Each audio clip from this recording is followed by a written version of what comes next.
أعمالهم سوا بتكون ناجحة بشكل مش طبيعي، وبينهم كيمياء غريبة جدا.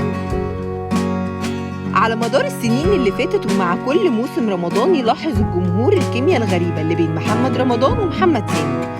وده اللي أشاد بيه المخرج محمد سامي، وقال إن بينه وبين محمد رمضان كيمياء واستيعاب في الأفكار، وإن مش كل الممثلين اللي بيشتغلوا معايا أطلب منهم نفس الطلبات اللي بطلبها من محمد رمضان في التمثيل، وده عشان قدراته مش عادية، وبكتب وأنا مرتاح، ومحمد رمضان بيجتهد معايا وبيثق فيا وفي اللي أنا بعمله. ودايما الجمهور بيتكلم عن دويتو محمد سامي ومحمد رمضان،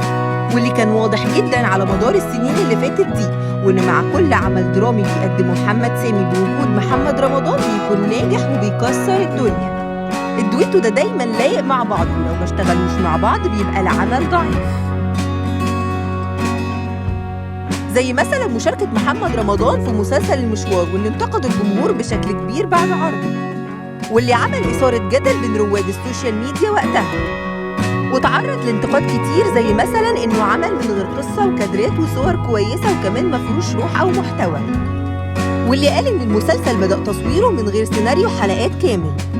وواحد من الناس علق وقال مش هقعد مستني أي حاجة تحصل، ومش ذنبي إن الحدوتة كلها مقسمها على 7 حلقات واتفردت على 30 حلقة.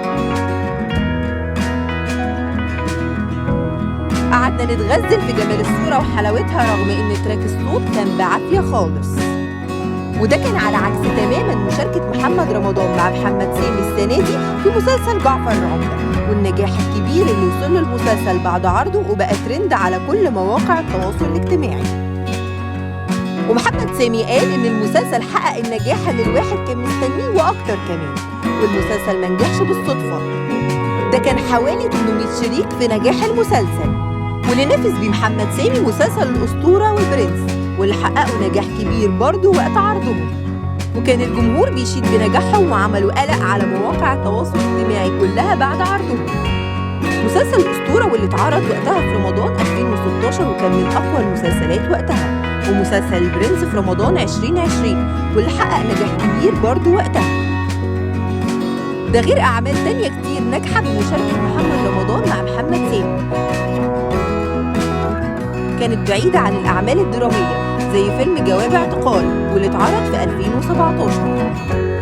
واللي كان بيضم عدد كبير قوي من النجوم زي سيد رجب وصبري فواز، ده غير تعاونهم سوا في أغنية رايحين نسهر واللي تم طرحها في 2020 على يوتيوب.